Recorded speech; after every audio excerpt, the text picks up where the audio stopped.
Hi Bobcats, how are you?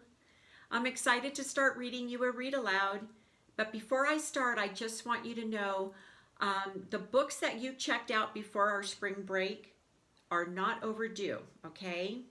You will just return them to the library when you come back.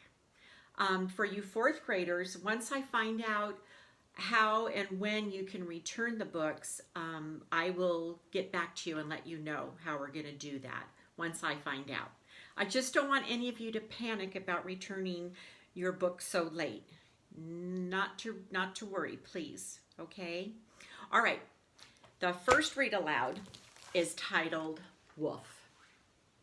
And this was written by Becky Bloom and illustrated by Pascal Billet. And just to let you know a little bit about the author, Becky Bloom, was born in Greece.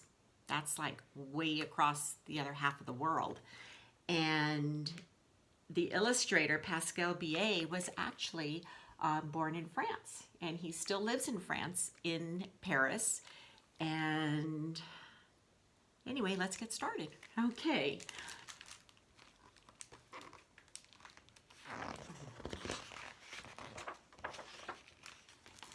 After walking for many days, a wolf wandered into a quiet little town.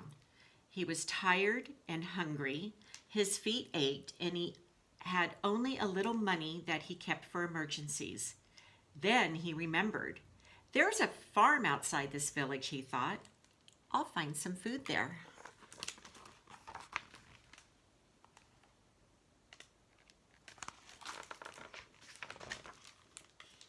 As he peered over the farm fence, he saw a pig, a duck, and a cow reading in the sun. The wolf had never seen animals read before. I'm so hungry that my eyes are playing tricks on me, he said to himself. But he really was very hungry and didn't stop to think about it for long. The wolf stood up tall, took a deep breath. What do you predict he's going to say? He leaped at the animals with a howl. Ow! Chickens and rabbits ran for their lives, but the duck, the pig, and the cow did not budge. What was that awful noise? Complained the cow. I can't concentrate on my book. Just ignore it, said the duck.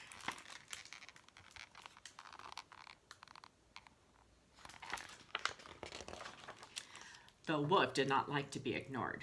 What's wrong with you? Growled the wolf. Can't you see I'm a big and dangerous wolf?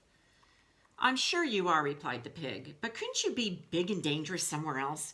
We're trying to read. This is a farm for educated animals. Now be a good wolf and go away, said the pig, giving him a push.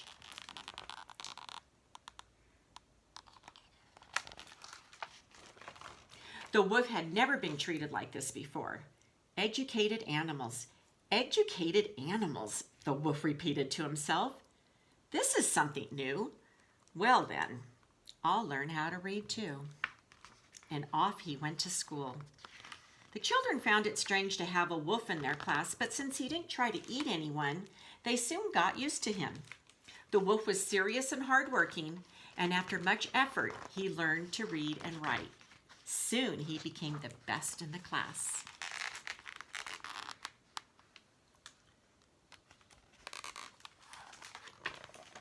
Feeling quite satisfied, the wolf went back to the farm and jumped over the fence.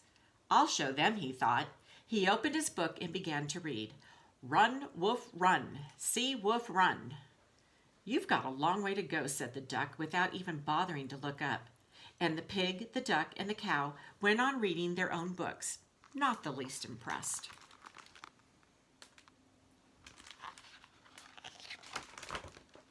The wolf jumped back over the fence and ran straight to the public library. He studied long and hard, reading lots of dusty old books, and he practiced and practiced until he could read without stopping. They'll be impressed with my reading now, he said to himself.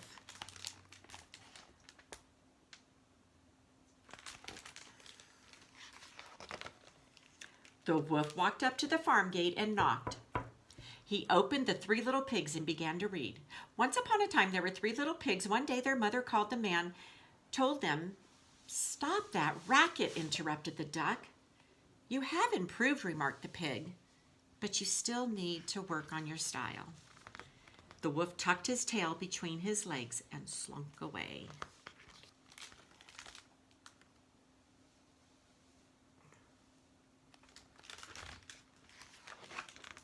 But the wolf wasn't about to give up.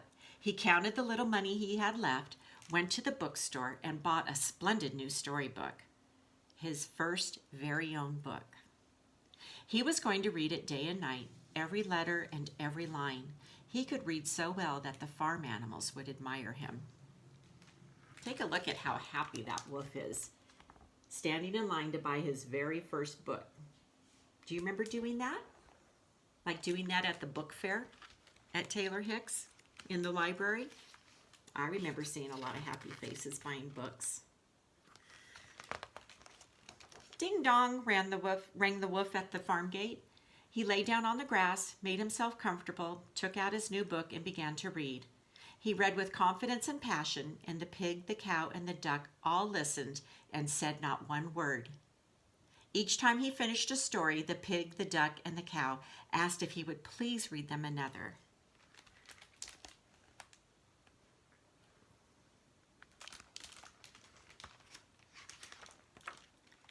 So the wolf read on, story after story. One minute he was Little Red Riding Hood, the next a genie emerging from a lamp, and then a swashbuckling pirate. "This is so much fun," said the duck. "He's a master," said the pig. "Why don't you join us on our picnic today?" offered the cow.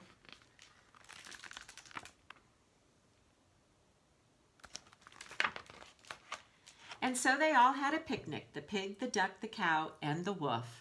They lay in the tall grass and told stories all the afternoon long. "We should all become storytellers," said the cow suddenly. "We could travel around the world," added the duck. "We can start tomorrow morning," said the pig. The wolf stretched in the grass. He was happy to have such wonderful friends.